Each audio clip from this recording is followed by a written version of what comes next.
En los años 80, los países centrales impusieron sus duras recetas neoliberales en América Latina.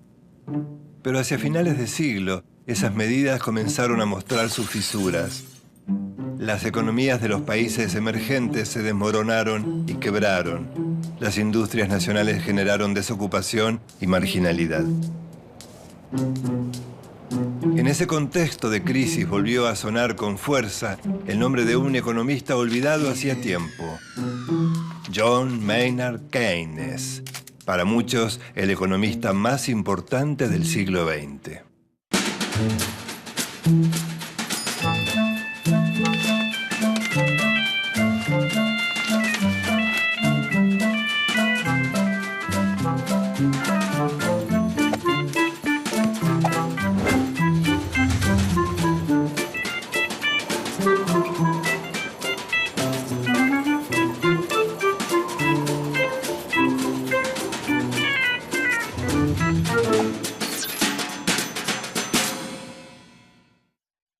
Keynes fue un teórico y académico inglés que propuso políticas proteccionistas y el fortalecimiento del Estado.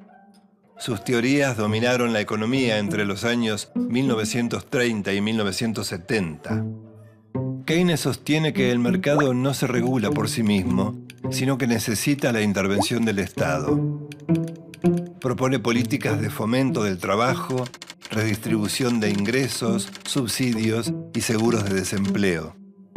Esa imagen de Estado presente se traduce luego en el concepto Estado de bienestar, también llamado Estado benefactor. Provee y garantiza los derechos de salario, salud y educación a la totalidad de los habitantes de un país. Sus postulados, que tuvieron éxito en las primeras crisis del capitalismo, se mostraron también vigentes y reaparecieron con fuerza tras la crisis del neoliberalismo.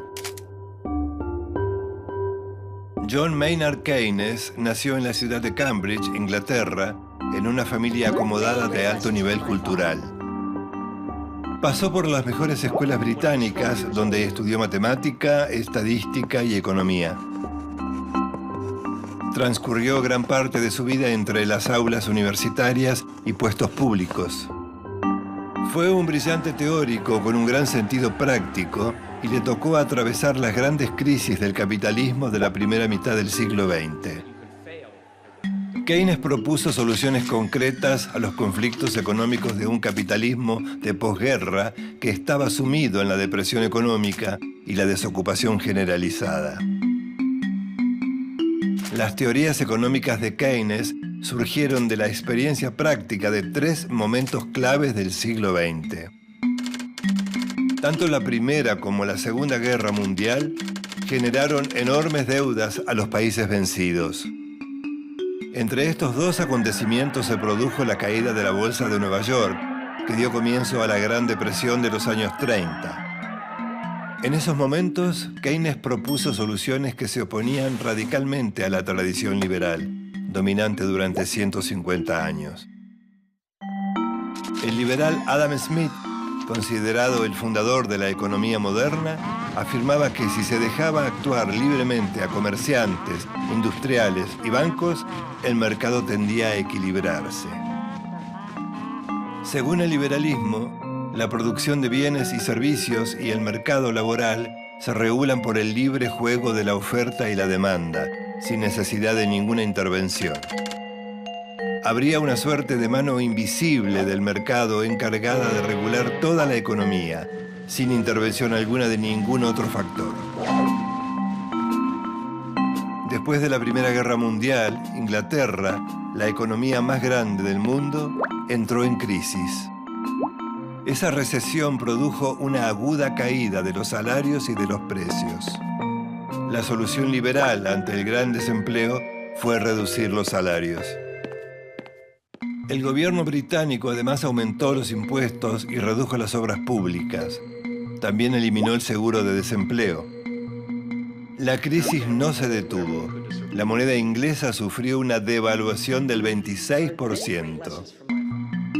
El desempleo en Gran Bretaña llegó al 22% y en Alemania y Estados Unidos fue mayor. Ante esta situación, Keynes propuso que el Estado tomara el control de la economía, pero sus propuestas no fueron aceptadas por la ortodoxia liberal. A comienzos de los años 30, en el llamado Viernes Negro, la bolsa de Wall Street se desplomó. La consecuencia directa fueron 13 millones de desocupados. En este contexto asumió la presidencia de Estados Unidos Franklin Roosevelt.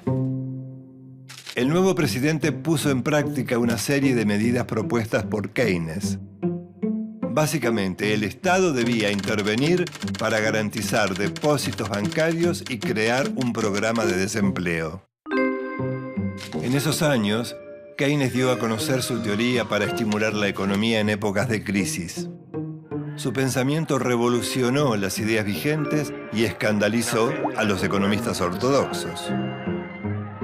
Afirmaba que el libre juego entre oferta y demanda no produce por sí solo el pleno empleo. El Estado debía intervenir en las políticas económicas. La palanca para mover la economía es el presupuesto del Estado, o sea, lo que se llama política fiscal. Keynes plantea que si hay desempleo, los gobiernos están obligados a fomentar la creación de puestos de trabajo. Este argumento se opone a la idea liberal que sostiene que el mercado tiende a regularse por sí mismo. Para Keynes, el nivel de empleo está determinado por la producción. Y la producción está estimulada por la capacidad de compra de bienes y servicios. ¿En qué se diferencia de los liberales? Para Keynes no hay una fuerza automática que garantice el juego entre producción, consumo y empleo. Por eso, la creación de empleo implica fomentar el consumo. En Estados Unidos, el programa de Roosevelt duplicó la producción industrial y en pocos años la economía creció un 50%. Le siguieron tiempos muy buenos a la economía, pero a mediados de la década del 70, el aumento del precio del petróleo puso fin al ciclo de crecimiento y de baja inflación. Tras 25 años de relativa estabilidad económica y ante esta nueva crisis, las políticas de Keynes se mostraron ineficientes. Una nueva teoría comenzó a dominar el mapa de la política económica, el monetarismo. Su máximo gurú, Milton Friedman, retomó los preceptos de Adam Smith. Los monetaristas, o neoliberales, sostienen que un mercado limpio significa que todos los precios se nivelan por la oferta y la demanda. Como la inflación era alta, se propuso reducir la oferta de dinero. Es decir, sacar dinero del mercado. ¿Y cómo se quita dinero del mercado? Pagando sueldos más bajos. En 1979, Margaret Thatcher y el Partido Conservador impulsaron las políticas neoliberales en Inglaterra.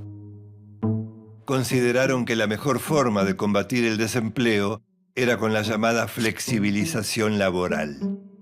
Es decir, leyes más blandas que permitieran bajar las indemnizaciones por despido y recortar los subsidios al desempleo. Friedman afirmaba que un poco de desempleo es beneficioso para la producción y la inversión.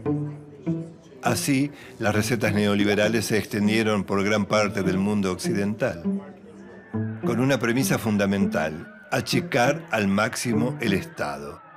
Esto implicó suprimir los gastos que consideraban superfluos, como asistencia social, seguros de desempleo y subsidios. Con estas recetas, la producción de manufacturas de Inglaterra bajó un 10% y creció el desempleo. Las crisis neoliberales empezaron en 1987, con el llamado Lunes Negro en Hong Kong, y siguieron con el efecto tequila en México en 1994. Después del derrumbe de las hipotecas en Estados Unidos en 2008, la crisis se instaló en España, Portugal y Grecia. En la Argentina, el fin de la convertibilidad generó la crisis de 2001, consecuencia directa del neoliberalismo dominante en los 90. En ese momento, la Argentina seguida por otros gobiernos populares de la región, volvió a Keynes. La idea principal fue reforzar la presencia del Estado para proteger a los sectores más vulnerables.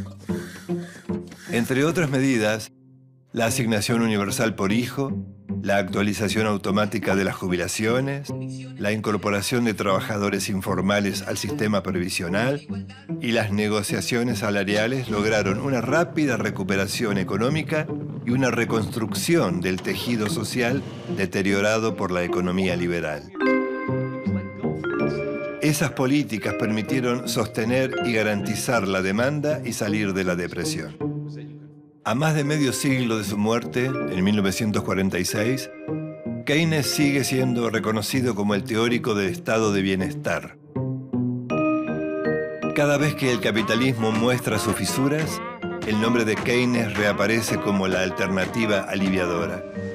Gracias a su prédica, el capitalismo pudo mostrar su lado humano y la ciencia económica resolver los problemas del hombre de la calle.